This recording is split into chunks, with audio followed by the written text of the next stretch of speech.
Hey, it's such a pretty day. I wanted to give you a tour of my little garden space. Right behind me, let me try to block the sun. Right behind me is a maple tree. But it doesn't look like a really large maple tree, does it?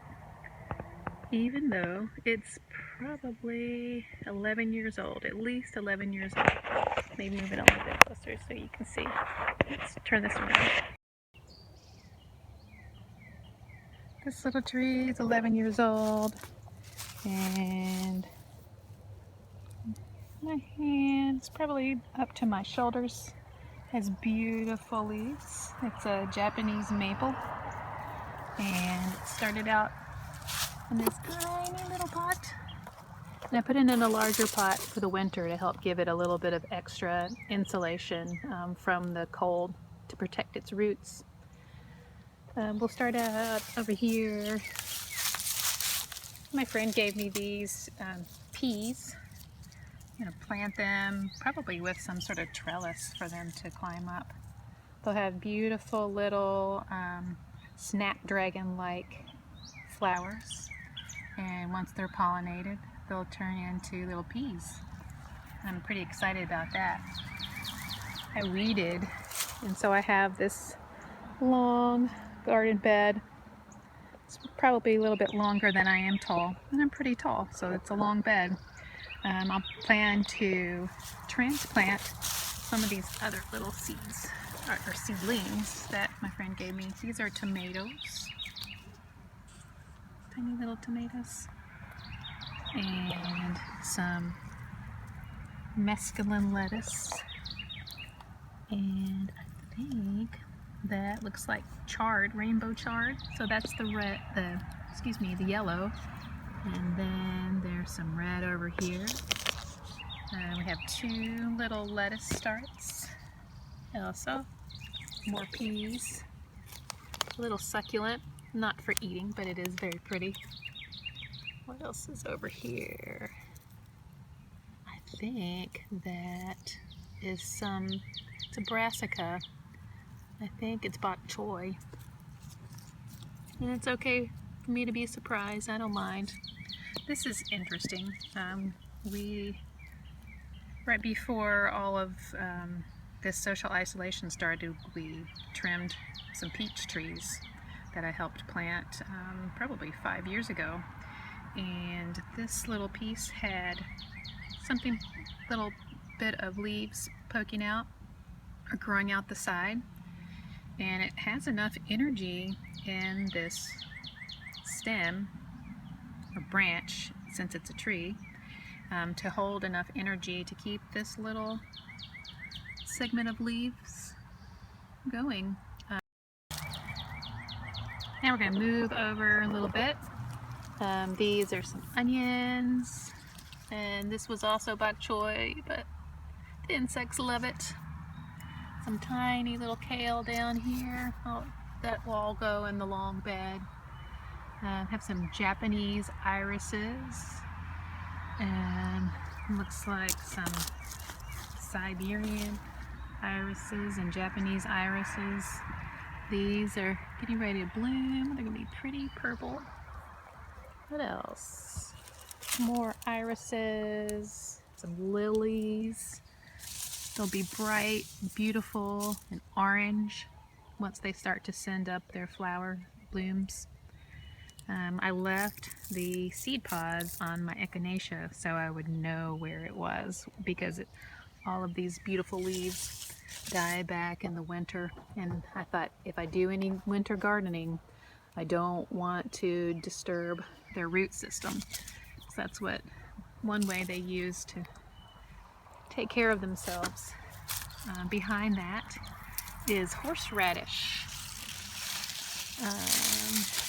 And the root of the horseradish is what you use.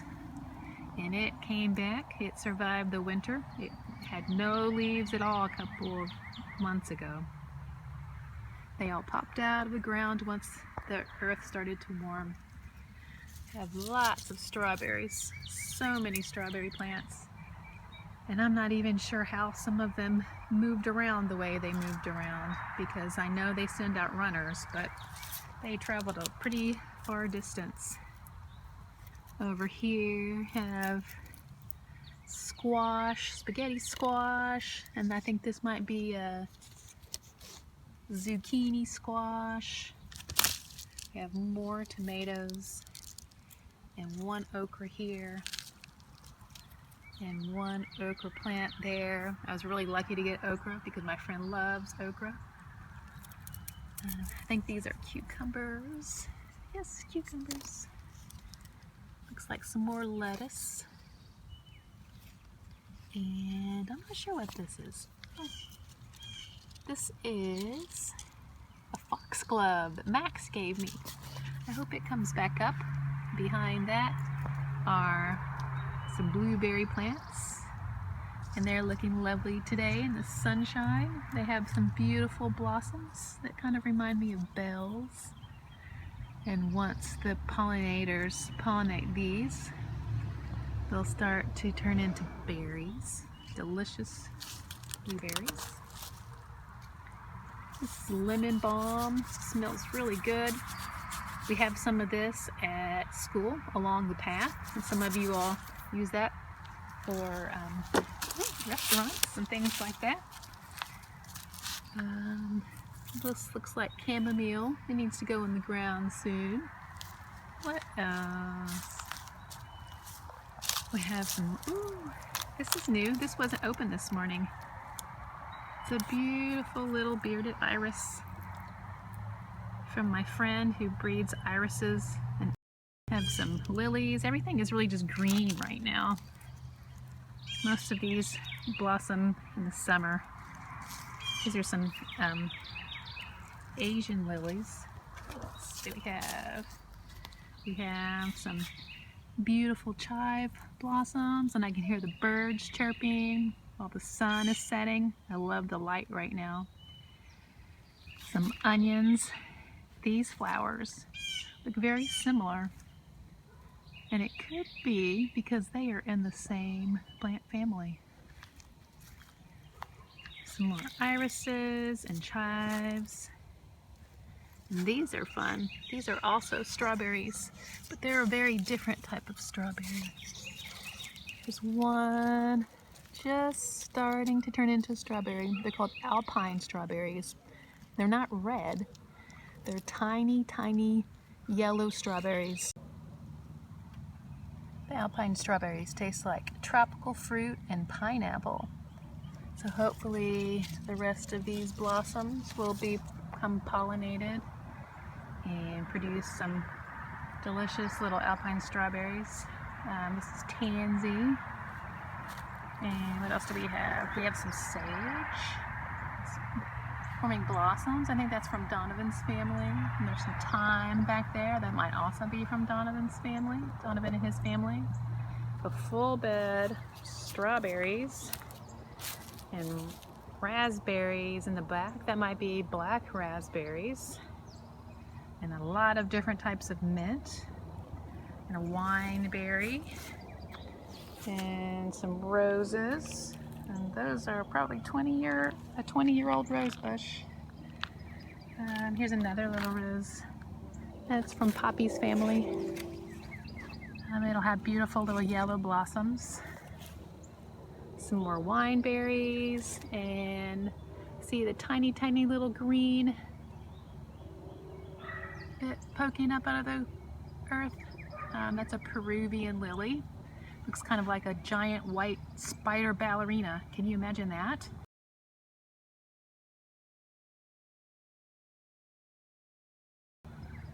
Some more lilies, some more irises, and have some figs, and more echinacea, some tulips, and more strawberries, and more echinacea, and rosemary. What else? More strawberries, more wine berries, and have 3 pots of asparagus. And this is what asparagus looks like if you let it grow past the stage where you eat it. It sometimes forms seeds. These are the little asparagus stalks. have already been picked. Some are purple, some are green, and they're delicious. What else? Oh, I missed one. See this? It's an asparagus. And this is my finger. So it's still really small. But it will keep growing, and pretty soon it will be a tasty treat. So strawberries are growing. So many green berries. I see one starting to turn red on one side. I can't wait. Should be soon. There's a few things going on over here. We have something called Creeping Jenny, which was started out in this tiny pot. And it likes to move and spread and take over new space. So in just a little bit of time, all this golden, yellow, green carpet of leaves decided to spring out of that pot and make its own way. And it's beautiful. I don't even want to try to move it. Here's some apple mint. It's really soft and velvety and has really large leaves. And it says apple mint, but I don't smell apples, but it's still really quite nice. I'm really excited to see this come up. I planted seeds for a few years in a row, and this is the first year anything's come up. It's blue columbine, and I'll show you all some red columbine in a little while. This blue columbine is really special.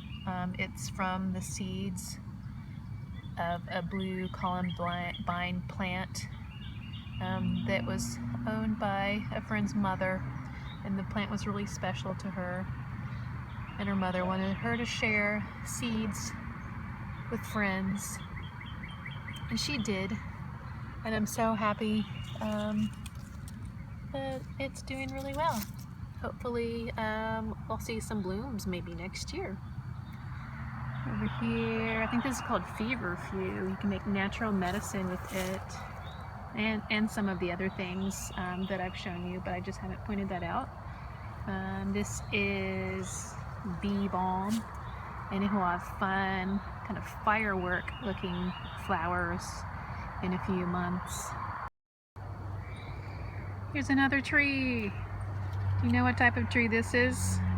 Elementary school friends? It's a tulip poplar tree. Except it's tiny and it's in a pot. One day it will be in the ground and be able to spread its roots and stretch its leaves and branches high into the sky. And I can't wait. This is fun. It's a little bit dangerous. Woo. Do you see it has thorns? It's a hawthorn tree or bush. It's often used in natural medicine as well. Then I have, I think this is a short leaf pine. It was one of my free trees. These trees that I've been pointing out, other than the old Japanese maple, are trees that the city of Knoxville gave away a few years ago. This yard is full of wildlife treasures. This is something that we sometimes see at Imes, and I'm lucky to see it in the spring here. It's called Solomon seal, and it hides all these delicate little white flowers. And they're not quite white yet, and they're not open, but they will be soon.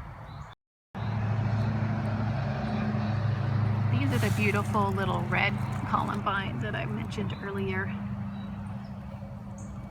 Let's see if we can get a good focus.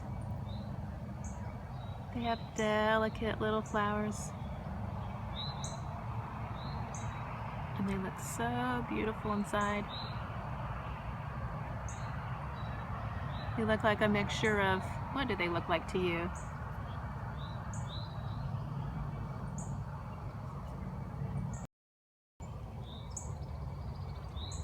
These blackberry vines are starting to blossom. There should be blackberries in the next few weeks. I've lost count of how many white flowers I see. They'll become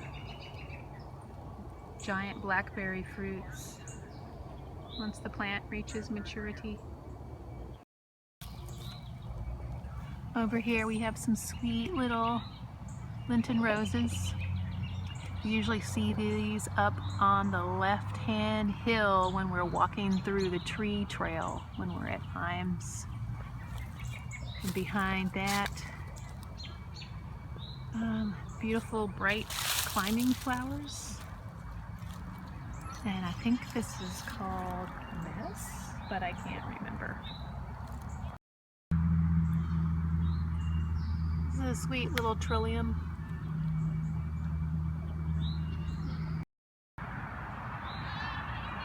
I hope you enjoyed the garden tour. We'll check back in a few weeks to see how everything is growing. We might have some fruit by then. Talk to you soon.